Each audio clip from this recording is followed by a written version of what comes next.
اب جب آدم علیہ السلام کو تخلیق فرمایا تو جنت میں رکھا.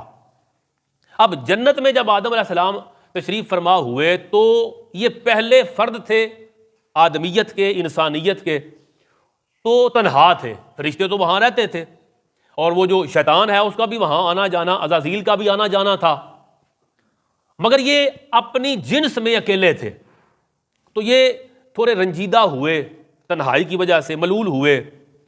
تو اللہ رب العزت نے آدم علیہ السلام پر نیند کا غلبہ فرما دیا.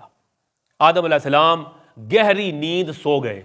جب سوئے تو نیند کی حالت میں اللہ رب العزت نے آدم علیہ السلام کی بائیں پسلی سے حضرت حوا کو پیدا فرما دیا. آدم علیہ السلام کو پھر بیدار کیا. جب آدم علیہ السلام جاگے تو دیکھا کہ ان کے پاس ایک خوبرو حسین و جمیل عورت تشریف فرما ہے.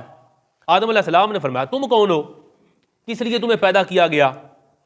حضرت حوا نے جواب دیا میں آپ کی بیوی ہوں، اور اللہ تعالیٰ نے مجھے اس لیے پیدا فرمایا تاکہ آپ کو مجھ سے انس ملے، سکون ملے، اور مجھے آپ سے انسیت اور تسکین حاصل ہو، اور ہم دونوں ایک دوسرے کے لیے مل جل کر خوشی سے رہیں، محبتیں بانٹیں، اللہ تعالیٰ کی نعمتوں کا شکر ادا کریں. یہ تفسیر روح المعانی کے اندر اس کا ذکر قرآن کریم میں بھی آتا ہے. سورۃ النساء میں وَخَلَقَ مِنْهَا زَوْجَهَا وَبَثَّ مِنْهُمَا رِجَالًا كَثِيرًا وَنِسَاءً، اور اسی میں سے اس کا جوڑا بنایا. اللہ رب العزت نے آدم علیہ السلام میں سے ان کے جوڑے کی تکمیل فرمائی، اور پھر ان دونوں سے مالک نے بہت سارے مرد اور عورتوں کو پیدا فرما دیا.